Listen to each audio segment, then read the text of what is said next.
Because the Toronto Blue Jays, I've come to the conclusion, are the Los Angeles Chargers of the MLB. Now, what exactly do I mean by that? I am so glad you asked, ladies and gentlemen. Much like the Chargers, they have talent. Talent galore, I might add in. You have a high-profile quarterback in Justin Herbert. You have a high-profile, young, up-and-coming prospect in Bo Bichette.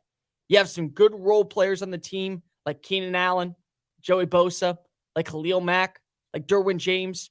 You got some young superstars on the team in the land up north, in Vlad Guerrero Jr., and Matt Chapman, and George Springer, and Santiago Espinal, not to mention what you have on the mound with guys like Jose Barrios, with guys like Kevin Gausman, with guys like potentially even Yusei Kikuchi. They got dudes, they got studs, they got uniforms. Have you ever seen what the uniform combo looks like? One of the cleanest uniforms on all of the MLB are those powder blue beauties that the Toronto Blue Jays wear. They're great. And you look at the logo and you put that on a hat and you're like, dude, I want to rock that hat. I want to rock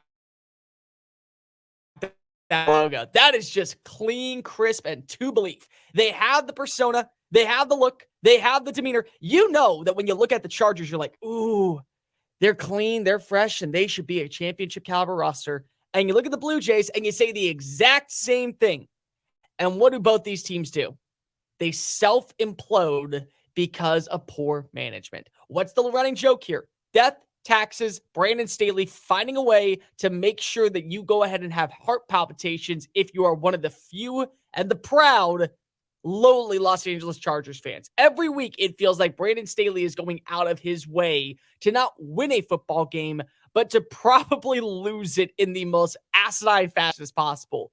And in yesterday's game, a must-win showdown for the Toronto Blue Jays to guarantee a winner-take-all bout on Thursday afternoon after dropping 3-1 in Game 1, John Schneider makes the biggest blunder of all time. This, my friends, you don't have to be a baseball aficionado. You do not have to know the bells and whistles and understand everything that goes on when it comes to a pitching change. You do not need to know how baseball works to a T. There's plenty of people that pretend, even people that I know in this greater Houston area, that pretend to know baseball. They understand the little tripes about the game. And even they would go, oh, that's a bad move. Oh, dude, what are you doing? So let me just paint the picture for you, if I will, for a second.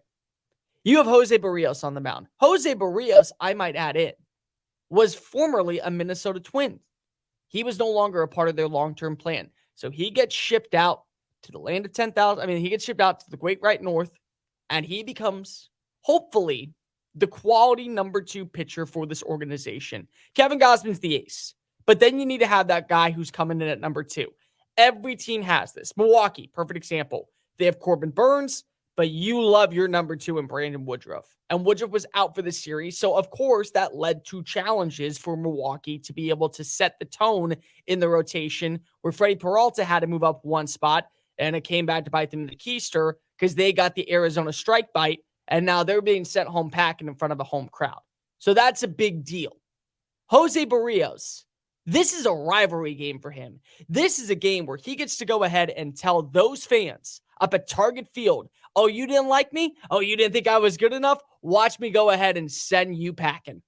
Watch me go ahead and put fear back in your spines. Watch me go end your season, or at least make you shiver and chill and realize, crap, we did it again. We twinned ourselves because that's what we do.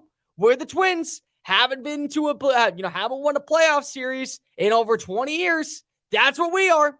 That's what we've been. And so John Schneider allows Jose Barrios to start this game off so strong. He's wheeling. He's cooking. He's making sure that he looks like he's an elite stud. 3 innings of domination. One hit in the entire game. And then he makes the call. Oh, no. Oh, no. So, 5 strikeouts. We're going to go to Kikuchi. Why? Why are we going to Kikuchi? Because they have more left-handed bats. And those left-handed bats going up against Kikuchi has a much more success rate. Have you looked at the numbers this year?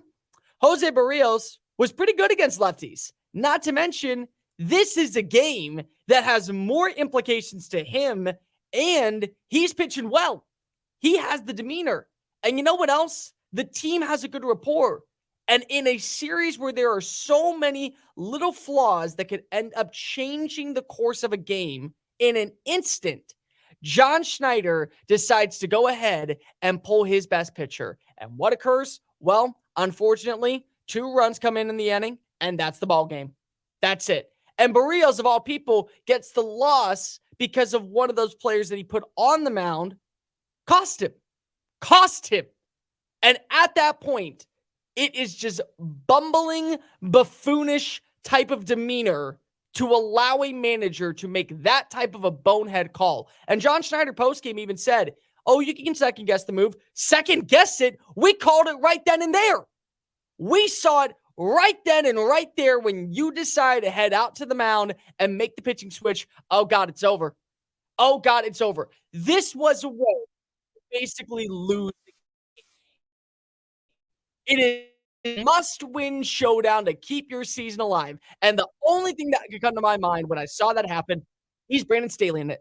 He is absolutely Brandon Staley in it. He is trying to openly give Blue Jay fans a heart attack and make them consider life all their questions. That's what occurred in yesterday's game. So I have decided, with all the talent, with all the upside, with all the potential, knowing that you play in a rigorous division. Oh, by the way, look at the division right now when we talk about the Chargers.